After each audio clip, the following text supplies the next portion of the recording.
Imagine trying to use the bathroom while wearing a huge, heavy dress that feels more like a tent than clothes. You're wrapped in so many layers that it could almost be a house for a small family. Your tummy is squeezed tight in a corset, making it super hard to even take a deep breath. And around you are fancy people who would be shocked if they knew the clever and sometimes surprising ways women had to go to the bathroom back then. Today, we're going to explore one of history's most interesting questions. How did Victorian women take care of their bathroom needs while wearing such big and tricky outfits? The solutions they came up with will absolutely blow your mind. But before we journey back to this world of hidden chamber pots and secret bathroom strategies, I'd love to know where in the world you're watching from. Drop a comment below and let me know your country or city. I find it absolutely fascinating that we can connect across continents to explore these incredible historical mysteries together. And if you're enjoying these deep dives into history's most intriguing secrets,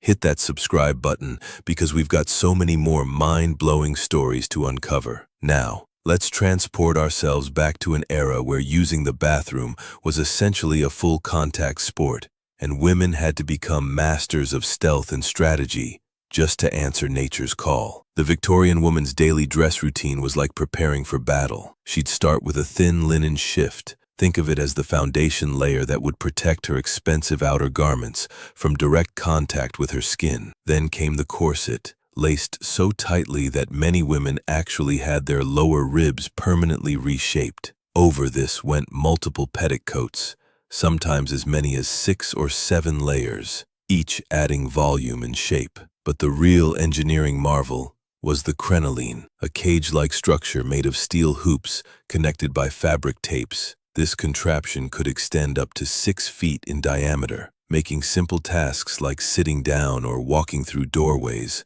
require careful planning and precise maneuvering. Some of these structures were so large that special furniture had to be designed just to accommodate them. Living in this mobile architecture meant that Victorian women had to completely reimagine how they approached personal hygiene and bathroom needs. The most basic human functions became elaborate, choreographed performances that required planning assistance and no small amount of creativity. The chamber pot became the central character in this daily drama. These weren't simple containers. They were carefully engineered solutions to complex problems. Women's chamber pots were specifically designed with oval shapes and curved interiors that could nestle properly between the layers of fabric. And the better quality ones came with tight-fitting lids, not just for odor control, but as a clear signal to household staff about their current status. In wealthy households, these essential items were hidden inside elegant furniture pieces. Chairs were designed with secret compartments. Decorative cabinets concealed multiple pots, and elaborate wooden commodes disguised their true purpose behind beautiful craftsmanship. Servants moved through these grand homes like silent ninjas, checking, emptying, and maintaining these hidden bathroom systems. Throughout the day, the process itself required remarkable skill and coordination. A Victorian lady couldn't simply lift her skirts. We're talking about potentially 20 pounds of fabric steel framework and intricate lacework. Instead, she had to master a technique that was equal parts ballet and engineering. The key was positioning. The oval chamber pot would be carefully placed beneath the voluminous skirts, and through a combination of careful positioning and strategic fabric arrangement, the entire process could be completed without removing a single layer of clothing. At formal events, this became even more elaborate. Grand ballrooms and elegant homes featured special retiring rooms, essentially Victorian bathroom lounges, where ladies could handle their personal needs with proper assistance. These rooms were staffed with maids who functioned like pit crews, helping to position the multiple layers of fabric, ensuring proper placement of the chamber pot, and providing cleanup assistance afterward. The whole operation had to be completed with such discretion that other guests wouldn't even notice a lady had stepped away. These women were masters of maintaining composure and elegance while dealing with some seriously challenging logistics. But here's where things get really interesting, and this might shock you. For much of the Victorian era, Many women didn't wear what we would recognize as underwear. The massive volume of petticoats and crinolines meant that traditional undergarments weren't considered necessary. The layers of fabric provided enough coverage and modesty,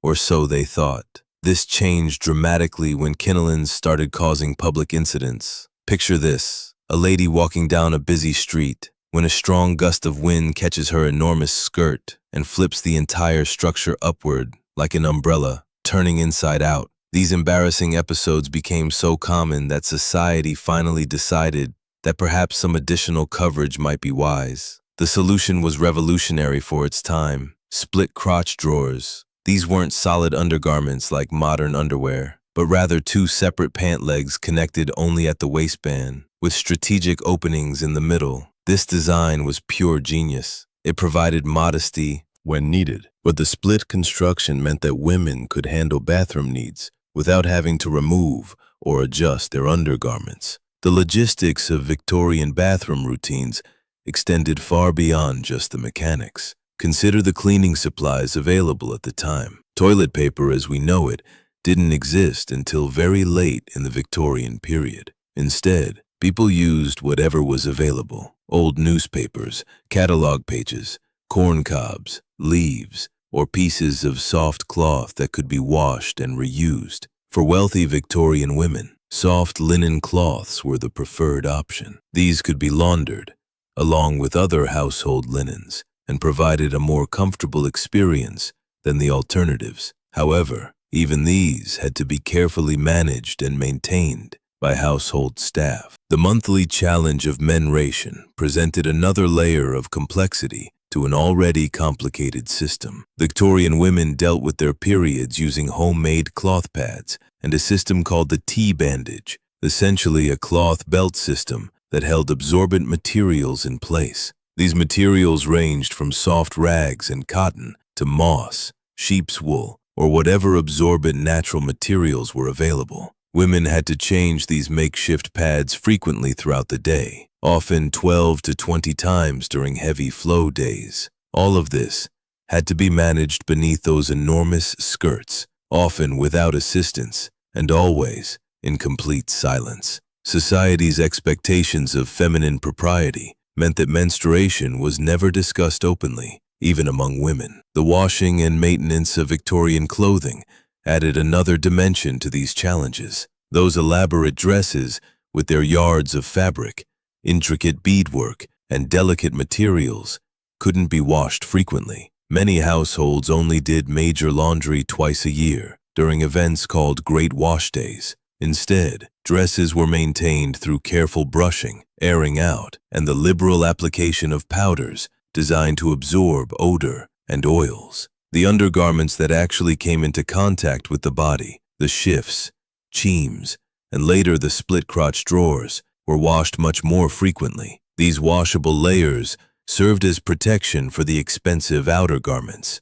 and were considered essential for maintaining hygiene beneath those rarely cleaned, elaborate dresses. Victorian ingenuity extended to public facilities as well. The guardrobe system inherited from medieval times involved strategically placed openings in upper-story buildings that allowed waste to be disposed of directly onto the streets below. The famous warning cry, "Guard a law," meaning watch out for the water, gave pedestrians a chance to dodge whatever was being emptied from above. Chamber pot contents weren't always considered waste either. During certain periods, including various wars, government agents would actually collect urine because it could be processed into saltpeter, a crucial ingredient for making gunpowder. Your personal waste could literally help fuel military campaigns. The social aspects of Victorian bathroom culture were equally fascinating. Privacy, as we understand it today, simply didn't exist for most people. Families routinely used chamber pots in front of each other, and at social gatherings, gentlemen would simply step into the garden to handle their needs among the flower beds. Despite all these challenges, Victorian women managed to maintain their reputations for grace and elegance. They developed systems, techniques, and social protocols that allowed them to navigate these daily challenges while upholding the strict standards of propriety that defined their era. The ingenuity required to manage basic human functions while wearing what amounted to portable architecture speaks to the incredible adaptability and resourcefulness of Victorian women. They created solutions that were practical, discreet, and effective, even if they seem shocking or amusing to our modern sensibilities. This glimpse into Victorian bathroom culture reveals so much about the era's values, social structures, and the incredible lengths people went to maintain appearances while dealing with universal human needs. It's a reminder that throughout history, people have always found ways to adapt to their circumstances, no matter how challenging or seemingly impossible they might appear. These women were pioneers in problem solving, creating systems and techniques that allowed them to function in a world that seemed designed to make the most basic human activities as complicated as possible. What's particularly remarkable is how these elaborate rituals became so normalized that they were simply accepted as part of daily life. Victorian women developed an almost military-like precision in managing their clothing, their schedules, and their personal needs. They had to plan their entire day around the logistics of their wardrobe, calculating how long they could go without access to proper facilities, timing their fluid intake, and even coordinating with other women to share retiring rooms and assistance. The psychological resilience required to maintain dignity while dealing with these challenges cannot be overstated.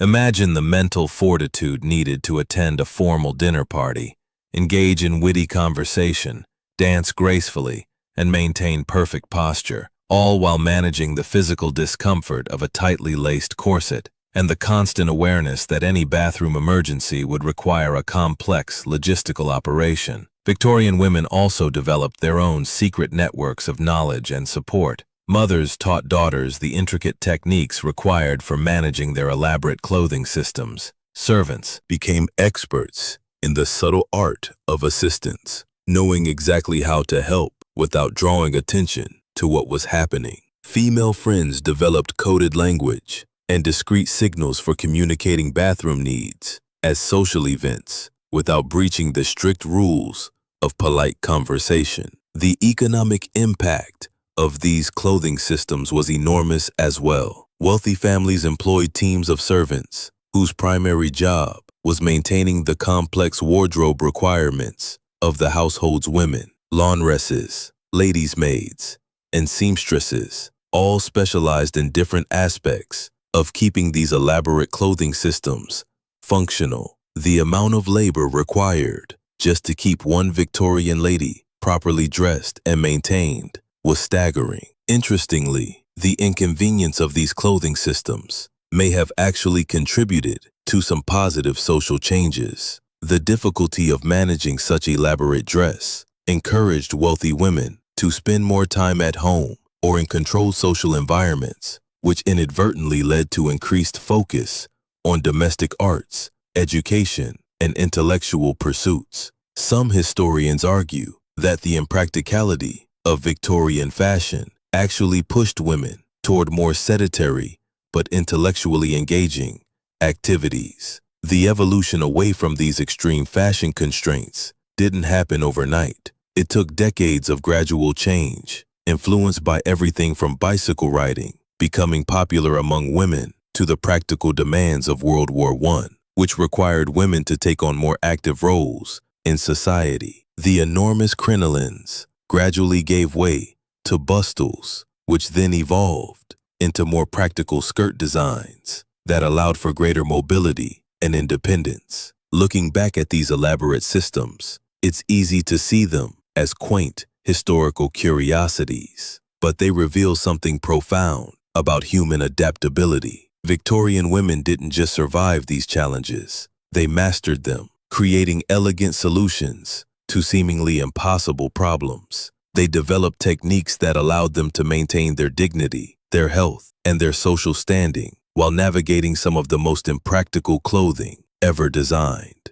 The legacy of Victorian ingenuity extends far beyond bathroom logistics. These women pioneered approaches to problem solving, discretion, and social coordination that influenced everything from fashion design to social etiquette to the development of modern plumbing and sanitation systems. Their experiences directly contributed to the push for more practical clothing designs and better public health infrastructure. So the next time you effortlessly use a modern bathroom, slip into comfortable clothing, or handle any personal care routine with ease, take a moment to appreciate the incredible journey that brought us from chamber pots and crinoline cages to the convenience we enjoy today. The Victorian women who navigated these daily challenges with grace and determination paved the way for the freedoms and conveniences we now take for granted. Their story reminds us that human innovation often comes from the most unexpected places.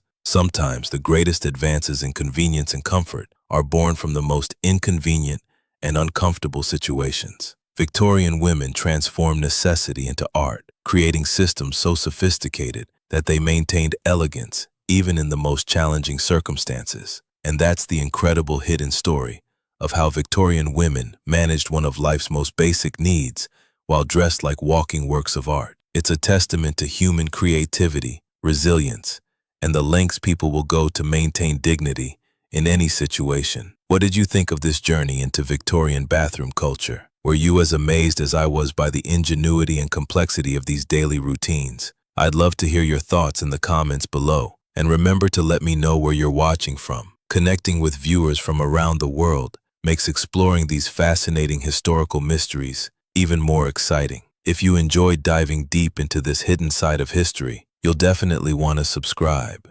because we have so many more incredible stories waiting to be uncovered. From ancient beauty secrets that will shock you, to medieval dining habits that will change how you think about food, we're constantly exploring the fascinating, weird, and wonderful aspects of how people lived throughout history. Thanks for joining me on this incredible journey through time, and I'll see you in the next video, where we'll uncover another amazing historical mystery that will leave you questioning everything you thought you knew about the past.